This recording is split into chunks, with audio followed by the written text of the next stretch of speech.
السلام علیکم۔ ناول پورم پرچم جسے لکھا ہے نازیہ رزاق نے، یہ اس کی ایپیسوڈ نمبر 2 ہے۔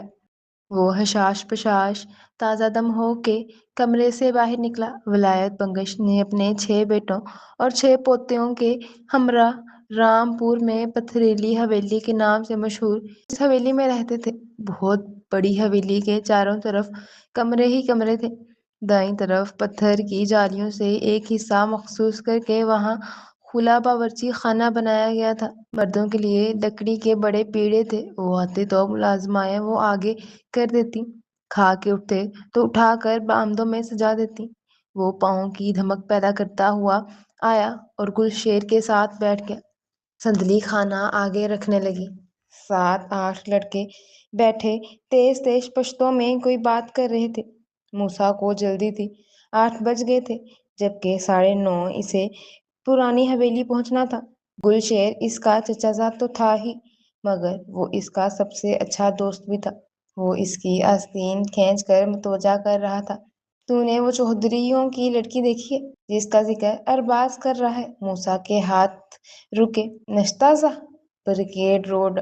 نہیں، تم چھوڑو میرے بھائی، اسے سخت برا لگا تھا۔ نہیں چھوڑتا، دراصل وہ ظفر چودھری کی سب سے چھوٹی بہن ہے، مجھے سریا نے بتایا۔ ابھی وہ بات کر ہی رہا تھا کہ چٹاک کی آواز پر موسیٰ بے ساختہ اچھلا۔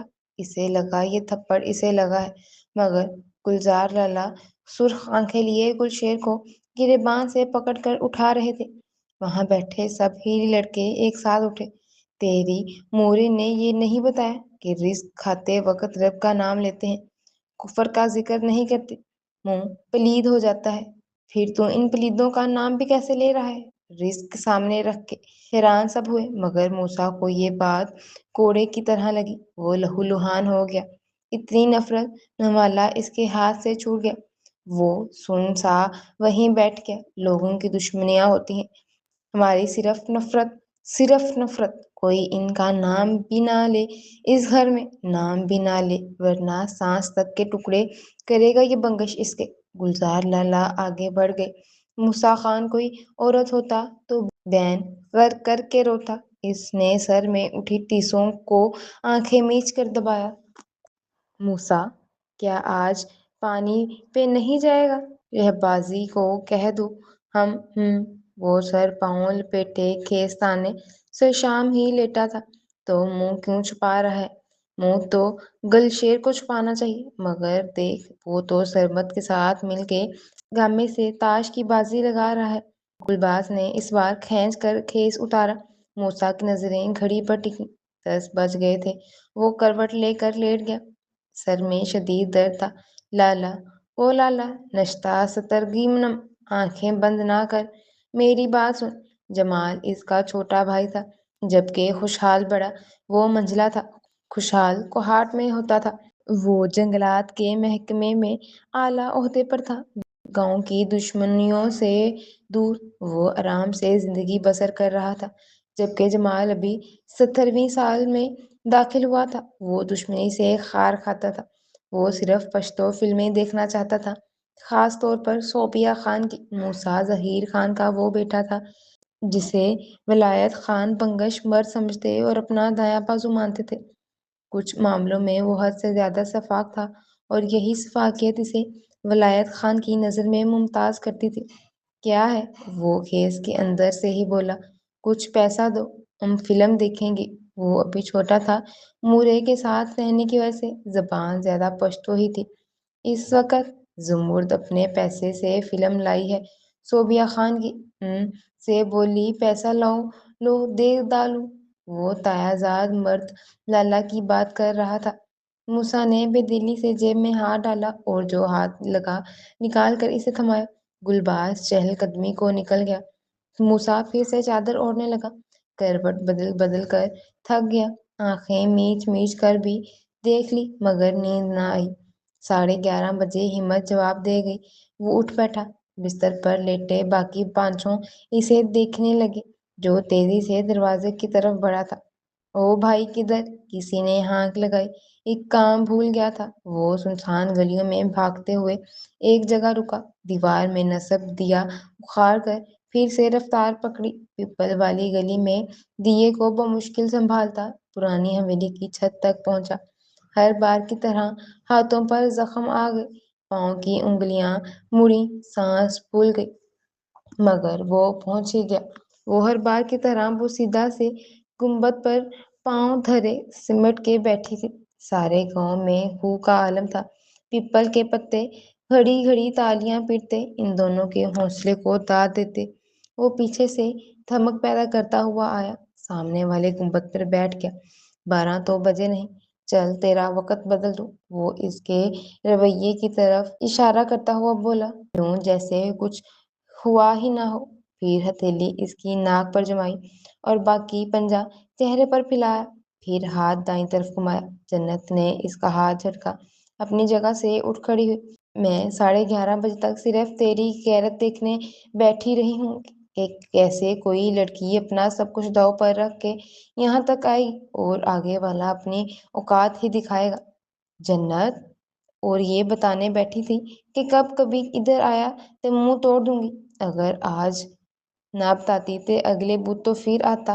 ہن شکل غائب کر یہاں سے، بات تو سن لے۔ وہ واپس موڑی، میری بات تو سن لے، دفع ہو جائے یہاں سے۔ تو نہیں جانتی آج میں نے کیا محسوس کیا۔ مجھے کہانیاں نہ سنا۔ وہ تڑکی، کہانیاں سنانے والا ہوتا نا تو تم ابھی تک بیٹھی مجھ سے کہانیاں سن رہی ہوتی۔ پوری بات تو سن لے۔ ہاں سنا، احسان کر ہی ڈالا۔ موسیٰ نے اسے ساری بات من و ان بتائی۔ سننے کے بعد بولی، ہاں تو پھر رعونت میں ذرا بھر بھی فرق نہ آیا۔ لوگ دلوں کو اتنا ہی تنگ کیے بیٹھے ہیں تو مجھے کوئی حق نہیں کہ تجھے بھی اپنے ساتھ گھسیٹتا پھروں۔ مجھے لگا جتنی جلدی ہو سکے میں تجھے واپس کر دوں چودھریوں کو۔ جنت تجھے نہیں پتا مجھے کیسا لگا، میں مرنے کو ہو گیا ہوں، تو نہیں سمجھے گی۔ اچھا تے ہن غیروں کے ڈر سے موسیٰ جنت کو چھوڑ دے گا؟ وہ پیپل کے پتوں میں آنکھیں گاڑ کے بولی، اسے دیکھ لیتی تو ہچکیاں گلا گھونٹ دیتی۔ موسیٰ کیا جانے کہ جنت نے گزرے 2 گھنٹے میں خود کو کیسا بنجر پایا ہے۔ موسیٰ کیا جانے کہ جنت نے انجانے خوف کو خود میں حلول ہوتے دیکھا ہے۔ موسیٰ نے تھک کر اسے دیکھا، کتنا کمزور ثابت ہو رہا تھا وہ اس لڑکی کے سامنے۔ یہ لے، جلدی میں یہی ہاتھ لگا تو میں نے سوچا خالی ہاتھ جانے سے بہتر ہے۔ اس نے ہاتھ میں پکڑا دیا، اس کے سامنے کیا۔ اگلے ہفتے کچھ اچھا لاؤں گا۔ جنت نے والے انداز میں سر جھٹکا۔ جنت نے دوپٹے کے پلو سے ایک دھاگا نکالا تھا۔ یہ لے، گلشن نے آج شام ہی بنا کر بھیجا ہے۔ وہ کلائی پر باندھنے والے خوبصورت سیاہ کندہ ہوا میں دھاگا تھا۔ موسیٰ پھر سے شرمندہ ہوا۔ دونوں ہر بار ایک دوجے کو کچھ نہ کچھ ضرور دیتے۔ موسیٰ ہر بار ہی شرمندہ ہوتا کیونکہ جنت اس کے لیے جو بھی لاتی وہ بہترین ہوتا۔ اچھا اب تو یہ لے آیا، میری پرندوں کا باجرے والا پیالہ کل ٹوٹ گیا تھا۔ موسیٰ کے گھرنے پر وہ گردن پیچھے ڈال کر ہنسی اور رامپور کے ہر صحن میں دھیرے چولہے نے خود کو سر دھوتے پائے۔ موسیٰ نے دھاگا جیب میں رکھا اور دیوار سے چھلانگ لگا دی۔ محبت نے آج بھی ہر فیصلہ اپنے ہی ہاتھ میں رکھا تھا۔ پجاری تو بس عمل کرنے والوں میں سے ہوتے ہیں نا۔ جنتے منڈا واقعی چاہتا ہے تجھے۔ نیلما نے مان ہی لیا۔ جنت نے خود میں شہد جیسی میٹھی نہریں بہتی دیکھی۔ محبت نہ بھی کرتا نا نیلما۔ جنت اس کے حوصلے پر مر مٹی تھی۔ بس ایک گل ہے، وہ ہنسا نہ کرے، ہنستا ہے تے اندر سے کوئی زور دے کر کہتا ہے تو مرے گی کمینی۔ وہ دونوں ہنسی۔ بشتا نے ہاتھ والا پنکھا روک کے ان کے گلنار چہرے دیکھے۔ باہر سے ظفر پاجی کے دھاڑنے کی آواز پر وہ باہر کو دوڑی۔ وہ سفینہ بھرجائی کی چوٹی پکڑے انہیں دائیں بائیں جھلا رہا تھا۔ کمینی ذات، میرے پتر کو ہاتھ لگایا تے میں نک نہ کاٹ دوں۔ جنت کے اندر نفرت امڑی۔ ظفر پاؤجی اپنے اکلوتے کامے کے لیے ایسے ہی باولے تھے۔ موسیٰ پرانی حویلی آیا، کچھ مزمحل تھا۔ پرانی حویلی جنت کی پکی حویلی کا ایک خستہ حصہ تھا جو کم آمدرفت کی وجہ سے پرانی حویلی کہلاتی تھی۔ پکی حویلی کی سیڑھیاں چڑھ کے اگر بائیں جاؤ تو پکی حویلی اور دائیں جاؤ تو پرانی حویلی۔ یہ اور بات کہ پرانی حویلی کا کوئی بھی رخ نہ کرتا۔ جنت چل بھاگ چلتے ہیں، یہاں کچھ بھی نہیں بدلنے والا۔ جنت گنگ رہ گئی۔ موسیٰ، کیا تو میری اتنی سی عزت بھی نہیں کرتا کہ یہ گھٹیا ترین گل کرنے سے پہلے ذرا سوچ ہی لیتا؟ اتنی سی چاہ بھی نہیں رکھتا میری کہ مجھے گھر میں بسانے کا سوچتا؟ موسیٰ چپ سا ہو گیا تھا، تھک کے گنبد سے سر ٹکایا۔ وہ ناراضگی سے پیپل کی اور دیکھتی رہی۔ صاحب جان کہا کرتی تھیں، محبت بند گلیوں والا قلعہ ہے، ایک بار مسحور ہو گئے تو پھر جتنا بھی بھاگ لو، جان انہیں دیواروں میں ہی دینی پڑے گی۔ کبھی کبھی مجھے لگتا ہے کہ میں بہت سوچنے لگا ہوں۔ وڈا سیانا نہ بن، اتنا سوچتا ہوتا تے پتا ہوتا نا کہ مینوں اس گل سے کتنی تکلیف ہوے گی، پر تو نہ بڑا میسنا ہے۔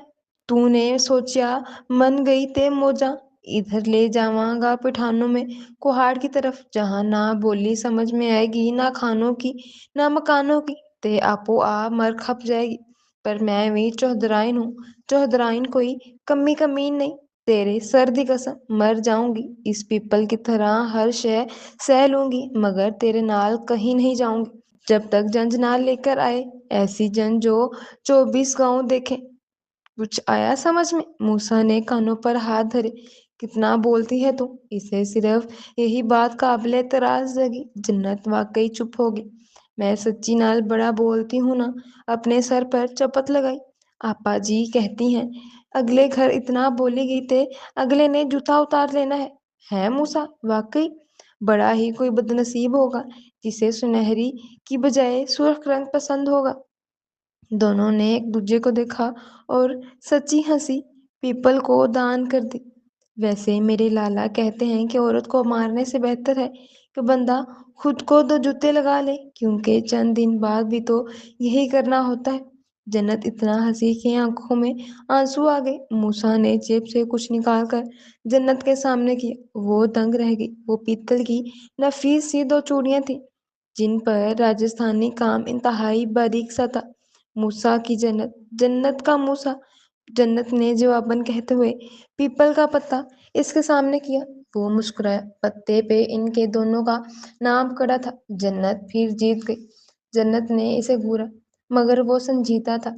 آج بدھ نہیں ہفتہ تھا جب ہی موسیٰ خان کے ہر کام میں سستی بھری تھی۔ جاتی گرمیوں کے گھٹن زدہ دن تھے۔ گرمی جاتے جاتے بھی زور دکھا رہی تھی۔ وہ سکون سے مچھلی فارم گیا، وہاں پانی کے انتظام کے لیے لگے ٹیوب ویل پر نہایا، ملازموں سے مچھلی گھر کے لیے لی اور جیپ گاؤں کی طرف دوڑا دی۔ سندلی اپنے گھر کے دروازے کے سامنے پانی کا چھڑکاؤ کر رہی تھی کیونکہ اس کا ابا شام کو یہیں استراحت فرماتا۔ اسے دیکھ کر وہ ہوا میں اچھل اچھل کر رونے لگی۔ وہ بامشکل رکا۔ خان جی کدی ساڈے ڈیرے بھی چکر لگا لیا کرو سرکار۔ کیوں گلباز نہیں آتا کیا؟ تیوڑ چڑھا کے پوچھا۔ آتا ہے بادشاہو، آتا ہے، مگر دل آپ کی میزبانی چاہتا ہے، لیکن لگتا ہے آپ کو کوئی چوہدرائن پسند آ گئی ہے۔ موسیٰ نے کرنٹ کھا کر اسے دیکھا۔ وہ پر اسرار سا مسکرائے۔ ہر من سنگ۔ اگلے ہی لمحے وہ جست لگا کر جیپ سے اترا اور گھرا کر سندلی کی طرف بڑھا۔ وہ خود سے سپیڈ پکڑی۔ مجھے گلباز سمجھنے کی غلطی کبھی مت کرنا سندلی۔ اس بات کا تانا مجھے ولایت خان بخش بھی دے نا تو میں نبٹ لوں اس کی پوری فوج سے۔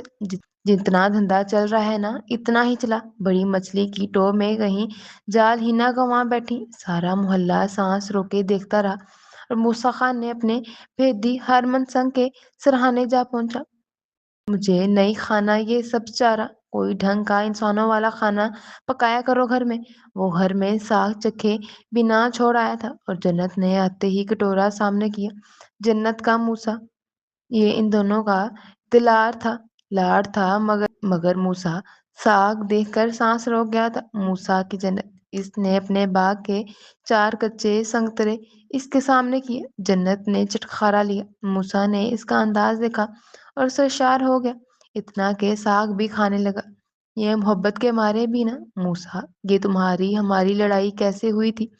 جنت نے انگلی پر لگا کھٹا سنگترا زبان سے چوسا۔ تم چھوڑو، کیا مطلب تو کیا کرے گی جان کے؟ وہ ساگ سے نبست آزما تھا۔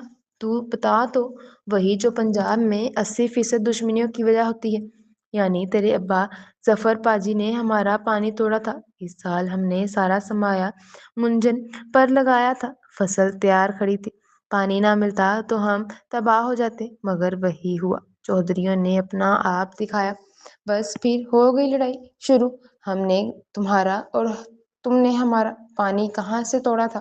وہ کنواں والی کھیت سے، صوفی صاحب کے گھر کے سامنے سے۔ وہ چونک کے بولی، ہاں تب صوفی صاحب کی بڑی صاحبزادی کی مایوں تھی اور ہم سب لڑکیاں ڈھولکی پر گئی تھی، اور جب واپسی کے لیے مڑی میں بڑے ناکے پر کسی کو پانی توڑتے دیکھا تھا، مگر وہ ظفر پاجی تو نہ تھے۔ وہ جیسے خواب میں بول رہی تھی، وہ منظر اسے ویسا ہی یاد تھا جس میں کچھ بھی چونکا دینے والا نہ ہو سوائے اس نیم تاریک وجود کا خود کو سر کنڈوں میں چھپانا۔ سب سے آخر میں چلتی جنت نے اس شخص کے اس فعل کو حیرت سے دیکھا تھا، مگر تب وہ 8 سال کی تھی اور اپنی امی کے دوپٹہ کھینچ کے رونے لگی تھی۔ سب سمجھے وہ ڈر گئی ہے، مگر وہ تو الجھ گئی تھی۔ موسیٰ وہ ظفر پاجی نہیں تھے، اس نے گویا دھماکہ کی، سارے چودھری یہی کہتے، اس نے ناک سے مکھی اڑائی۔ میں جھوٹ نہیں کہتی موسیٰ، میں نے اس شخص کو خود دیکھا تھا، وہ کوئی اور ہی تھا۔ اچھا پھر کون تھا؟ موسیٰ نے کھانے سے ہاتھ کھینچا، وہ پتہ نہیں، پر وہ ظفر پاجی نہیں تھے۔ چل چھوڑ یہ ہی رانجھا، جنت فاطمہ تیرا مساگ اچھا لگا ہے۔ وہ اٹھنے لگا، تجھے لگتا ہے میں جھوٹ بول رہی ہوں؟ وہ تیز آواز میں بولی۔ وہ تڑپ گیا، اگر تو سچ بھی کہہ رہی ہے تو پھر میں اس سچ کا کیا کروں؟ جنت کو اس سے اس بے نیازی کی توقع نہیں تھی۔ وہ غصے میں پاگل ہی ہو گئی۔ تم کچھ نہ کر، چل اپنے دادا جان کے جوتے سیدھے کر، اور میں یہاں ان کی مان بڑھاتی ہوں، اور کیا ہونا ہے، کل کو آ جائے گا کوئی چودھری میرا دعوے دار بن کے، پھر تم بھی آ جانا بتاشے کھانے، میں آنکھ نہ لگا دوں ان سارے چودھریوں کو۔ ایک بات میری یاد رکھ، ان سب چودھریوں کی موت میرے ہی ہاتھوں لکھی ہے، یہ تو پکی بات ہے، مگر ذرا جو تیری طرف دیکھا بھی کسی چودھری نے، قسم سے میں آری سے چھید دوں گا بغیرتوں کو۔ تو گالی دے رہا ہے مجھے، میرے بھراؤں کو گالی دے رہا ہے موسیٰ؟ تیرے دل کی کالک ابھی بھی ویسی ہی ہے شدید۔ پہلے وہ صدمے سے گنگ ہوئی، پھر غصے میں پاگل۔ تو مارے گا انہیں؟ ہاں تو مارے گا چودھریوں کو، چل نکل یہاں سے، دفع ہو۔ اس نے موسیٰ کو پیچھے دھکیلا، وہ چھت سے گرتے گرتے بچا تو دماغ اس کا بھی الٹ گیا۔ تیرا دماغ خراب ہو گیا؟ تو نے مجھے اتنا بے غیرت سمجھا ہے کہ میرے سامنے میرے بھائیوں کو مارنے کی بات کرے اور میں بیٹھی مردانگی پر واہ واہ کرتی رہوں؟ میں ہی خائن تھی جو ان کو دھوکہ دے کر تجھے سینچتی رہی۔ ابھی جا اور کبھی ادھر مت آنا، ورنہ شور مچا کر سارا پنڈ اکٹھا کر لوں گی۔ صحیح، بڑے وقت پر اصلیت دکھا دی جنت فاطمہ نے، ورنہ میں اپنے ہی خون سے جنگ کرنے چلا تھا۔ کتنا نامرد تھا میں، جو ایک عورت کے پیچھے ساری سدھ بھت کھوئے جا رہا تھا، ہتھیلی پہ سجائے ہر ہفتے دشمن کی کچھاڑ میں آتا تھا۔ لعنت ہو مجھ پر، اور یاد رکھنا مجھے کوئی شوق نہیں ساری عمر یہ دیواریں پھلانگ کر لنگڑا ہونے کا۔ تف ہے مجھ پر، معاملہ کچھ زیادہ ہی سنگین ہو گیا تھا۔ لعنت تجھ پر نہیں، لعنت ہو مجھ پر جو آدھی رات کو جان دینے والے رشتوں کو عزت گڑوی رکھ کر تجھ سے ملنے آتی رہی۔ لعنت ہو مجھ پر، اب دفع ہو جائے یہاں سے اور کبھی شکل مت دکھانا۔ موسیٰ کو ایک اور دھکا پڑا تھا۔ ہاں ہاں جا رہا ہوں، اب آؤں گا بھی نہیں۔ اچھے بھلے نیلے سبز گھروں کے شربت چھوڑ کر ان کھارے سیاہ پانیوں کا شوق چڑھا تھا مجھے۔ میں کہتا ہوں لعنت ہو مجھ پر اور میری زندگی کی سب سے غلطی پر، بلکہ گناہ پر۔ اشارہ آنکھوں کا تھا، مجھے بھی گھر کی سنہری گندم چھوڑ کے ان ابلے چاولوں کو چکھنے کا لالچ ہوا تھا۔ اب بھگتا لیا نا، میں کبھی پلٹ کے تجھے نہ دیکھوں گی موسیٰ، اور تم بھی اپنے گناہ کو دہرانے کبھی ادھر مت آنا۔ سرخ آنکھیں بھیجے جبڑے تنے اعصاب و شدید مشکل میں تھی۔ موسیٰ نے دیکھ لیں گے والے کینہ-توز انداز میں اسے دیکھا اور دیوار سے چھلانگ لگا دی۔ وہ ضبط کرتی کرتی سیڑھیاں تک آئی تھی جہاں ہمیشہ کی طرح نیلما اونگ رہی تھی۔ کیا ہوا؟ وہ بھی جلدی سے اٹھی۔ مر گیا کمینہ، نیلما نے ہیں والے انداز میں اسے دیکھا۔ پہلے 5 دن وہ بہت غم زدہ لیے بڑبڑاتی پھری، خانوں کے ابا کی قبروں تک کو لات رسید کرنے والی حالت میں رہی۔ کھڑی کھڑی اس پر لعنت بھیج کے خوشو عزم رہنے کو ہر وہ کام کرتی رہی جو پچھلے 6 ماہ اس کی وجہ سے تاخیر کا شکار ہو گیا تھا۔ مثلاً اس نے شیرین کی شادی پر پہننے کے لیے زرتار شرح درزن کے سر پر بیٹھ کے مکمل کروایا، جو کہ آپا جی کو بالکل پسند نہ آیا۔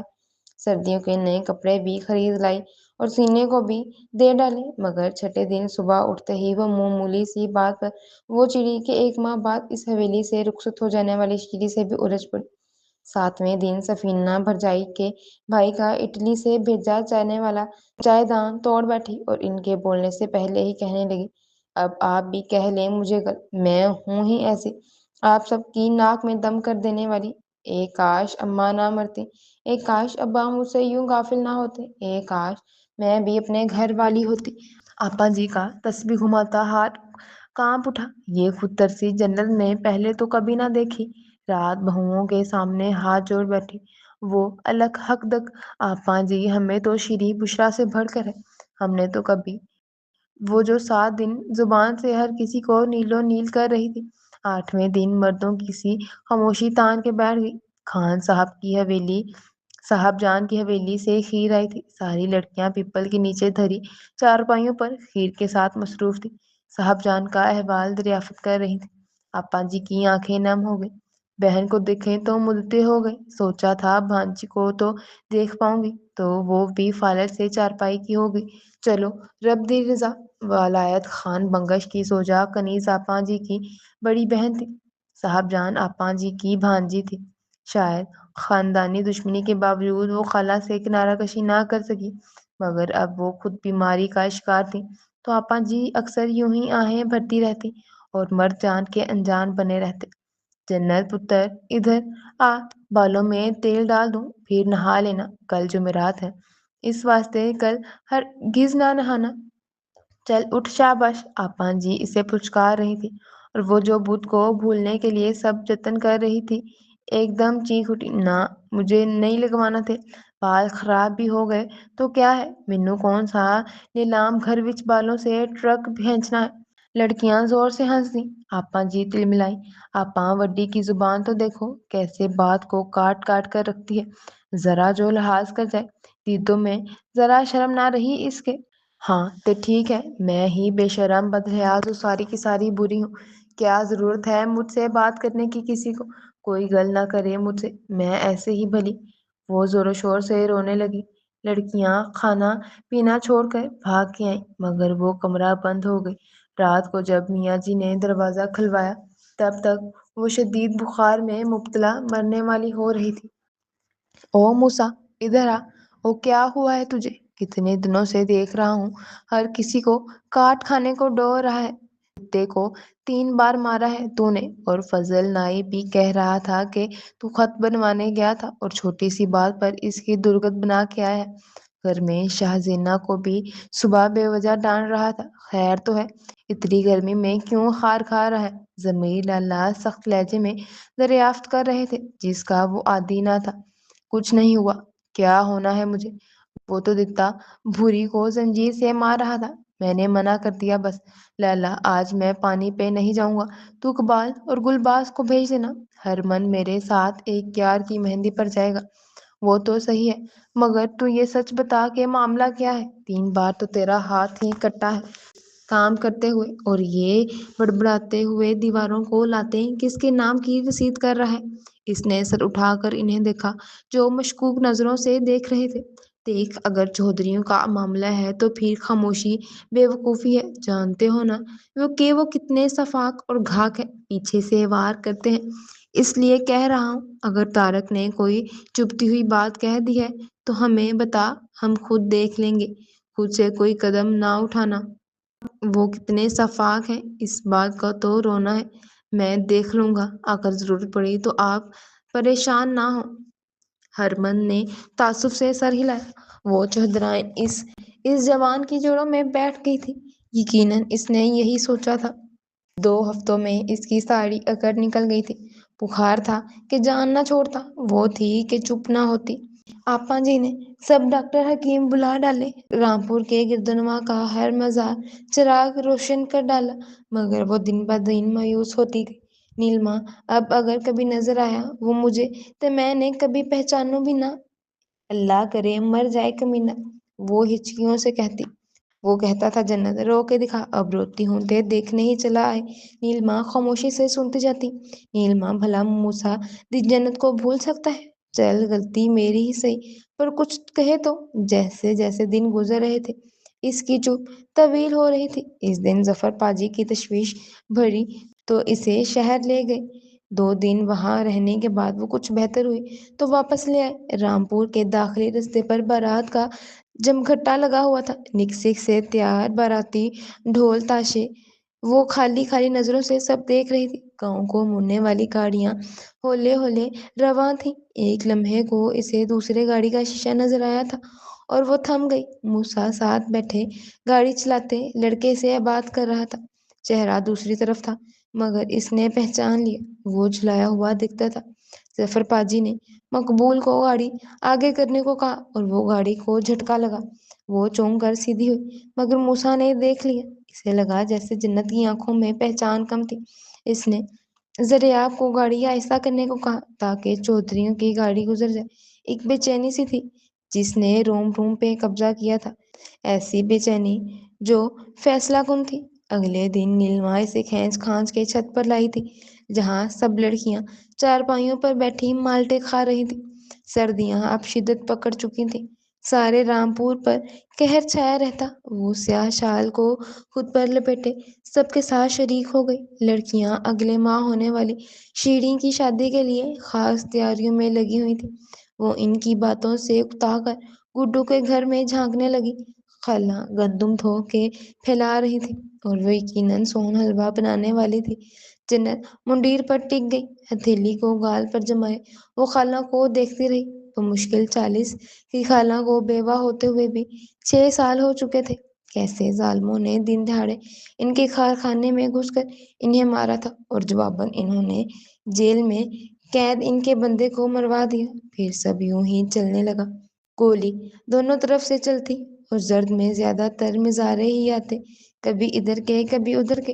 نظریں تھک گئیں تو یوں ہی زاویہ بدل ڈالا۔ صاحب جان کی منڈیر پر کوہنیاں جمائے وہ جانے کب سے اسے دیکھ رہا تھا۔ اس نے شال کو آدھے چہرے پر کیا۔ موسیٰ نے ابھی تک صرف اس کا آدھا چہرہ ہی دیکھا تھا۔ کبھی کبھی وہ شال سیدھی کرتی بھی تو وہ پل بھر کے لیے ہی ہوتا۔ وہ اٹھ کھڑی ہوئی، وہ چوکنا ہو گیا۔ دونوں ہاتھ فضا میں یوں اٹھائے جیسے ہار جانے والے اٹھاتے ہیں۔ وہ مڑنے لگی تو دونوں ہاتھوں سے کان چھوئے۔ وہ پھر بھی مڑ گئی۔ اس رات ہفتوں بعد جنت نے پیٹ بھر کر کھانا کھایا تھا۔ بلے بلے نی قتل کرواویں گی، کلی ڈاگ لیا گلی وچ چرخا۔ بشرا پلنگ کے تختے پر بے ہنگم ہاتھ مار مار کر گنگنا رہی تھی۔ شیریں مقصودہ سے سر پر مساج کروا رہی تھی۔ نیلما ریڈیو کی فریکوینسی سیٹ کر رہی تھی اور وہ چٹ لٹی چھت کو گھور رہی تھی جب گڈو مکشش دروازے کے ساتھ آن کھڑا ہوا۔ سب نے مڑ کر دیکھا سوائے جنت کے۔ جنت باجی ذرا ادھر آؤ، گل کرنی ہے۔ جنت یوں اٹھی جیسے اس لمحے کو پوروں پہ گن رہی ہو۔ شیریں مشکوک ہوئی، گڈو ادھر آ ذرا، ٹیم نہیں ہے مجھے، بس جنت باجی سے ریاضی کا ایک سوال سمجھنا ہے۔ شیریں دبک گئی، مبادا اسی سے کچھ نہ پوچھ لے، ریاضی تو شادی کروانے سے بھی مشکل تھا۔ جنت اسے بازو سے پکڑ کر پیپل تلے لے آئی۔ ہوں بتا کیا کہنا ہے؟ وہ موسیٰ خان کہہ رہا ہے کہ وہ بدھ کو آئے گا پرانی حویلی۔ کیا بس یہی کہا؟ وہ حیران ہوئی۔ معافی تو مانگی نہیں، ہاں بس اتنا ہی کہا۔ مرنے والا لگ رہا تھا، قسمیں رب دی جنت باجی تو اس سے مل لینا، نہیں تو رامپور کی ہر دیوار میں اس کا سر چھپا ہوگا۔ میں سوچوں گی، تو جا، اور ہاں کسی کو بتانا نہیں ورنہ تیرا موسیٰ تے پکا مرے گا۔ وہ منہ بسور کے چلا گیا۔ جنت کچھ سوچ کے مسکرائی۔ چاند نے ہفتوں بعد مندی مندی آنکھیں کھولی تھی۔ رامپور کی پوری فضا خنک زدہ ہو رہی تھی۔ چوپال میں بیٹھے ہرمنگ سنگھ نے تان لگائی، یاں جاگدا پروردگار راتا، یاں جاگدا پہرے دار راتا، یاں جاگدا عشق دا رمز والا، وارث میاں سب سو جاندے، بس جاگدا یار دا یار راتا۔ جنت کو اپنی پشت پر قدموں کی چاپ محسوس ہوئی۔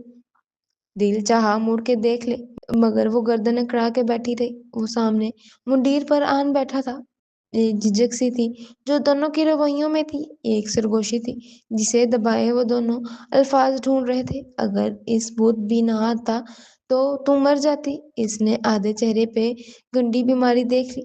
شکل دیکھی ہے اپنی؟ گردن کی اکڑ وہی تھی۔ وہ بے ساختہ مسکرائے، سر جھٹک کر بولا، نہیں دیکھی۔ مدت ہوئی، آئینہ کسی اور کی شکل دکھاتا ہے مجھے۔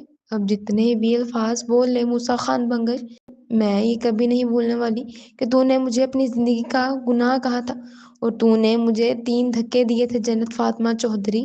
الفاظ اتنا ذلیل نہیں کر سکتے۔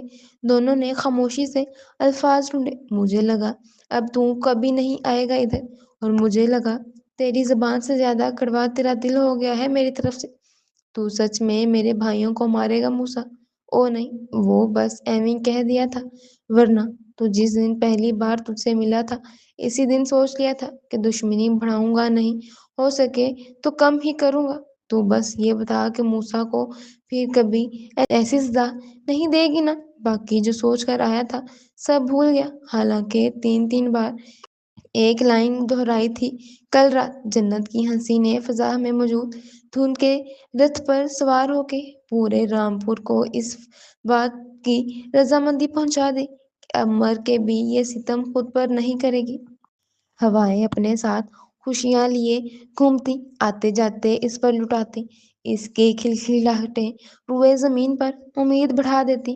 کوئی اندھا بھی ہوتا تو ان کی محبت دیکھ لیتا، کوئی بہرا بھی ہوتا تو ان کی محبت سن لیتا۔ پھر بھی جنت اگر انگلیوں پر گنتی تو معلوم ہوتا کہ موسیٰ نے کبھی سیدھے لفظوں میں محبت تحفہ نہ کی تھی، اور وہ خود وہ الفاظ کے ہیر پھیر سے بھی دور بھاگتی۔ پھر بھی ان دونوں کے درمیان محبت ٹھاٹھے مارتی تھی۔ آپا جی، مہندی لگا دو، وہ منڈیر سے جھانک کے بولی۔ مامیاں حیران رہ گئی، یہ باولی ہو گئی، اتنی ٹھنڈ میں مہندی؟ آپا جی اس کی بیماری کے بعد سے بہت محتاط ہو گئی تھی، فوراً ہاتھ پکڑ کر اس پر گول دائرہ بنانے لگی۔ مہندی لگانے کے بعد بولی، ابھی تھوڑی دیر بعد جا کر اتار لینا میری دھی، اتنی ٹھنڈ میں سر عام ہو جاتا ہے، اوپر سے شام ڈھل رہی ہے۔ وہ سر ہلانے لگی۔ اتنے میں ظفر پاجی کامی کو مارتے ہوئے تخت تک لائے تھے۔ اسے تخت پہ اچھال کے وہ جانوروں کی طرح زد و کوب کرنے لگے۔ کامی کے ناک منہ سے خون ابل پڑا، خواتین کی چیخیں نکل گئی۔ یہ ان دشمنوں سے یاریاں لگانے چلا ہے جن کا خون ہم اپنے کتوں کو پلائیں۔ کسی کی کچھ سمجھ میں نہ آیا، مگر جنت سن رہ گئی۔ یہی ہاتھ پکڑا تھا نا تو نے؟ ضمیر دے پتر دا، میں یہ ہاتھ ہی کاٹ دوں گا۔ وہ اسے کھینچ کر دور لے گئے، پھر چانچویں سے اس کا ہاتھ رگڑنے لگے، اتنا کہ کامی کے ہاتھ سے خون نکل آیا۔ میاں جی نے ظفر پاجی کو بمشکل سنبھالا اور سرفراز ماموں کامی کو مرہم پٹی کے لیے لے گئے۔ بس مجھ سے برداشت نہیں ہوتا میاں جی، میرا بس نہیں چلتا کہ میں ان کے کلیجے نکالوں۔ وہ کف اڑا رہے تھے۔ میاں جی انہیں مردان خانے لے گئے۔ خواتین ادھر ادھر ہو گئی، مگر جنت ساکت رہی۔ اتنی نفرت، اف! آج اس نے جان لیا کہ اس دن موسیٰ کو کیا لگا ہوگا۔ آپ ایک لمبے سفر پر نکلے ہوں، پاؤں چھالوں سے بھرے ہوں، اور آدھے سفر میں جا کے آگے سے رستہ بند ملے تو آپ کیا کریں گے؟ وہ اٹھ کے چھت پر چلی گئی۔ موسیٰ آیا، پھر مہندی لگا لی۔ تجھے پتا ہے نا مجھے زہر لگتی ہے اس کی بو۔ وہ اسے دیکھتی رہی اور بولی، موسیٰ چل بھاگ چلتے ہیں کہیں بہت دور، تو چاہے تو مجھے کوہاٹ لے جا۔ تو کہتا ہے نا مجھے تجھ سے محبت نہیں، لے آج بولتی ہوں کہ محبت ہے، اب تو لے جا۔ جنت! موسیٰ کا لہجہ سرسرایا، جان گیا تھا کہ جنت کس لمحے سے گزر رہی ہے۔ تو جذباتی ہو رہی ہے، کچھ لمحوں میں ٹھیک ہو جائے گی۔ آج میں نے جان لیا موسیٰ کہ ہم ریت پر انار گاہ رہے ہیں، ہم کبھی ایک نہیں ہو سکتے موسیٰ۔ مقتول بہت بڑی للکار ہوتا ہے، وہ اپنا خون رشتوں کی رگوں میں چھوڑ کے جاتا ہے، اور پھر وہ خون اس کی للکار کو کبھی مدھم نہیں پڑنے دیتا۔ وہ جیسے خود سے کہہ رہا تھا، تو پھر تیرا خون کیسے ٹھنڈا ہو گیا؟ تجھے مجھ سے محبت کیسے ہو گئی موسیٰ؟ بس ہو گئی نا، بس ہو گئی۔ وہ جیسے کرایا، اگر میرے بس میں ہونا میں اپنی رگیں چھیل کر یہ محبت بہا دوں خود میں سے، پر یہ بس میں ہی نہیں۔ میرا کیا ہوگا؟ کبھی یہ سوچا ہے موسیٰ خان؟ سوچا، بہت سوچا، مگر میرے اندر کی ہر آواز جیسے گونگی ہو گئی ہو۔ احساس سناٹا چھایا کہ مجھے قبر سے ٹھنڈک کا احساس ہوا۔ گولی چلانے والوں کو الفاظ کی ہمیشہ کمی رہی۔ تم بس میری ہے جنت، یہ وعدہ رہا، اور جنت ہر محبت کرنے والے کی طرح الفاظ پر بھروسہ کر بیٹھی، کیونکہ سامنے والوں کی آنکھوں میں جھوٹ کی گنجائش نہ تھی۔